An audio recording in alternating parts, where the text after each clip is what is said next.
So good morning guys. तो चलिए start करते हैं आज की क्लास।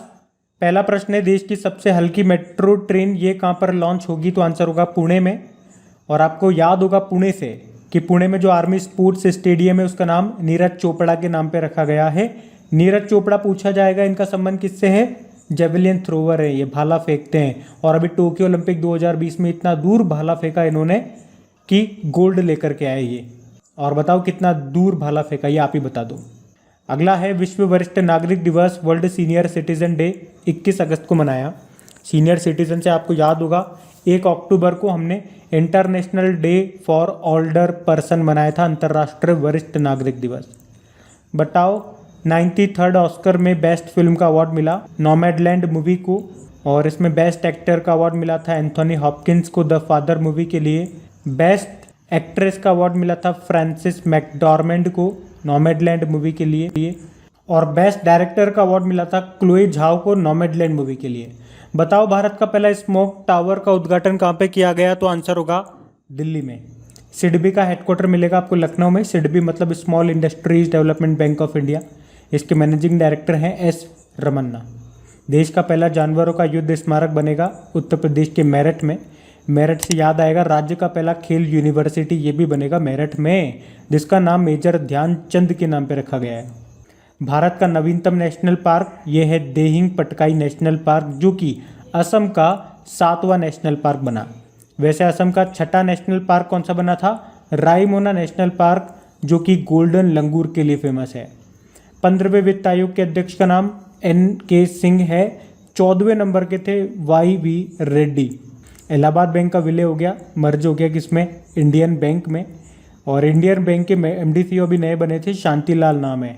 इसका हेडक्वार्टर चेन्नई में है और इसका टैगलाइन है योर ऑन बैंक।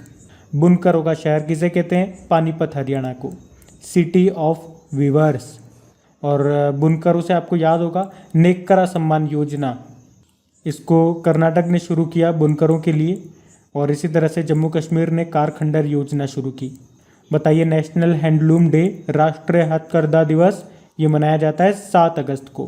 फिर बताइए international day of family remittance ये कब मनाया जाता है? तो आंसर होगा 16 जून को। और फैमिली से आपको याद आएगा इंटरनेशनल फैमिली डे ये हम 15 मई को मनाते हैं। और रेमिटेंस, इससे आपको याद आएगा अभी ये रेमिटेंस के ऊपर एक रिपोर्ट आई थी, उसमें बताया था कि रेमिटेंस के मामले में टॉप पर इंडिया है, सेकंड पे मैक्सिको और थर्ड पे चाइना। रेमिटेंस मतलब तो समझ गए ना, जैसे कि आप भारत को छोड़ करके किसी और देश में नौकरी के लिए जाते हो, वहाँ से पैसा कमा कमा के अपने घर वालों को भारत में भेजते हो। इसी तरह से हर स्टूडेंट दूसरे देश में जाकर के कमा करके अपने देश में पैसा भेज रहा है, इसी को कहते हैं रेमिटेंस। तो सबसे ज्यादा रेमिटेंस किस देश में आ रहा है, यानी कि विदेशों से पैसा सबसे ज्यादा किस देश में आ रहा है? तो वो है भारत। अगला है विश्व बुजुर्ग दुर्व्यवहार दिवस, world Elder abuse awareness day, ये 15 जून को मनाया गया। इसकी थीम क्या है? बुजुर्ग दुर्व्यवहार का मुकाबला। और बुजुर्गों से, ओल्डर से रिलेटेड और डे होता है international day of older person. 1 अक्टूबर को मनाते वृद्ध व्यक्तियों का अंतर्राष्ट्रीय दिवस। बताओ विश्व समुद्री कछुआ दिवस कब मनाया जाता है? 16 जून को। एक वर्ल्ड टर्टल डे भी होता है, वो भी याद रखना, वो 23 मई को होता है। और कछुओं के संरक्षण के लिए दिया जाने वाला बेहलर कछुआ संरक्षण पुरस्कार किसे मिला? शैलेंद्र सिंह को मिला। अभी विश्व मरुस्थलीकरण और सूखा रोकथाम दिवस, world day to combat desertification and drought, ये कब मनाया गया? तो आंसर होगा 17 जून को। थीम क्या है? एक साथ सूखे से निपटना, rising up from drought together. और सस्टेनेबल गैस्ट्रोनॉमी डे ये मनाया जाता है 18 जून को। देखो अगला प्रश्न क्या है? अष्टांग योग ये बुक को किसने लिखा है? डॉक्टर सोनू फोगाट ने लिखा है, जिसको अभी लॉन्च किया था हरियाणा के मुख्यमंत्री मनोहर लाल खट्टर जी ने। भारतीय संविधान अनकही कहानी इस बुक को लिखा है राम बहादुर ने, इसको अभी प्रधानमंत्री जी ने लॉन्च किया था। बताओ किस भारतीय लेखक को यूके के द्वारा कंपेनियन ऑफ ऑनर के रूप में चुना गया? तो आंसर होगा सलमान रुश्दी को। अच्छा, ये भारत की पहली स्पोर्ट्स मार्केटिंग बुक है जिसका नाम है business of sports the winning formula for success, और इसको लिखा है विनीत कार्निक ने। ये तो बड़ा इंपॉर्टेंट क्वेश्चन है, आपके एग्जाम में आएगा ही आएगा। टॉम सैंड इस बुक को लिखा है गीतांजलि श्री ने, जिनको भी अंतर्राष्ट्रीय बुकर पुरस्कार मिला था इस बुक के लिए। और इस को ट्रांसलेट किसने किया है? अनुवादक कौन है? डेजी रॉकवेल है। अब पुराने महीने के करंट अफेयर्स का हम लोग रिवीजन करेंगे। चलिए बताइए, राष्ट्रीय स्टार्टअप दिवस कब मनाया गया? तो आंसर होगा 16 जनवरी को। और देश में पहली बार स्टार्टअप इंडिया नवाचार सप्ताह इनोवेशन वीक यह भी 10 से 16 जनवरी तक मनाया गया था। खाद्य सुरक्षा में सुधार के लिए वर्ल्ड फूड प्रोग्राम के साथ किसने समझौता किया? अभी उड़ीसा ने। वर्ल्ड फूड प्रोग्राम, इसका हेडक्वार्टर आपको रोम इटली में मिलेगा और 2020 में नोबेल शांति पुरस्कार भी मिला था इसको। चलिए बताइए, मिसेज वर्ल्ड 2022 का खिताब किसने जीता? शाइलिन फोर्ड ने, ये यूएसए की हैं। और यहीं पे आपने पढ़ा होगा नवदीप कौर का नाम। अभी कुंडलिनी चक्र ड्रेस के लिए मिसेज वर्ल्ड 2022 में बेस्ट नेशनल कॉस्ट्यूम्स का अवार्ड जीता था नवदीप कौर ने। बताओ, भारत का पहला सैनिटरी नैपकिन फ्री गांव कौन सा बन गया? कुंभलांगी गांव, ये केरल का है। और पूछे कि ODF प्लस गांव सबसे ज्यादा कहाँ पे हैं? तेलंगाना में। और 100% टीकाकरण यानी कि दोनों डोज लेने वाला पहला गांव कौन सा बना था? जम्मू कश्मीर का वेयान गांव। 2022 में जूनियर नंबर 1 बनने वाली पहली भारतीय महिला बैडमिंटन खिलाड़ी बन गई है। कौन, नाम क्या है उनका? तस्नीम मीर, गुजरात की टेनिस प्लेयर है। ये मात्र 16 साल इनकी उम्र है। किस राज्य के राज्यपाल ने COVA कोवा CHD एप्लीकेशन को लॉन्च किया? तो आंसर होगा पंजाब। किस बैंक ने बायोमेट्रिक आधारित बैंकिंग भुगतान के लिए मिंकाप के साथ समझौता किया था? एक्सिस बैंक, जिसका हेडक्वार्टर मुंबई में है। MD अमिताभ चौधरी हैं। टैगलाइन होता है बढ़ती का नाम जिंदगी। फोर्ब्स की सर्वाधिक कमाई करने वाली महिला खिलाड़ियों की लिस्ट में टॉप पे आई कौन? नाओमी ओसाका, ये टेनिस प्लेयर हैं, जापान की हैं। बताओ, द सिटीजन नामक संविधान साक्षरता अभियान किस जिले में आयोजित किया गया? केरल के कोल्लम जिले में। और सड़क परिवहन मंत्री हैं नितिन गडकरी। इन्होंने 8 सीट वाले व्हीकल के लिए कम से कम कितने एयरबैग अनिवार्य किए? तो आंसर होगा 6। बताइए, किस राज्य या यूनियन टेरिटरी की पुलिस ने अपना पहला पॉडकास्ट जिसका नाम है किस्सा खाकी का, इसको लॉन्च किया? तो आंसर होगा दिल्ली। तो भारत के साथ किस देश ने पैसेक्स एक्सरसाइज का आयोजन किया? तो आंसर होगा रशिया। कहाँ पे हुआ था? ये अरब सागर में। योनेक्स सनराइज इंडिया ओपन में पुरुष एकल का खिताब किसने जीता? तो आंसर होगा लक्ष्य सेन। खादी से बना दुनिया का सबसे बड़ा राष्ट्रीय ध्वज ये कहाँ पे प्रदर्शित किया गया? तो आंसर होगा जैसलमेर में। इसको KVIC ने बनाया।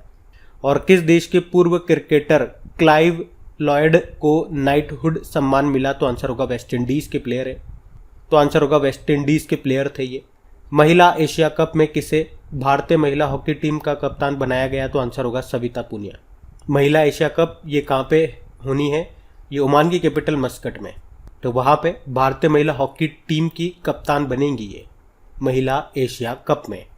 अडानी ग्रुप ने स्टील कारोबार में एंट्री करने के लिए किस देश की सबसे बड़ी स्टील कंपनी पोस्को के साथ समझौता किया? आंसर होगा साउथ कोरिया। परिधान निर्यात संवर्धन परिषद के नए अध्यक्ष बने कौन? नरेंद्र कुमार गोयनका।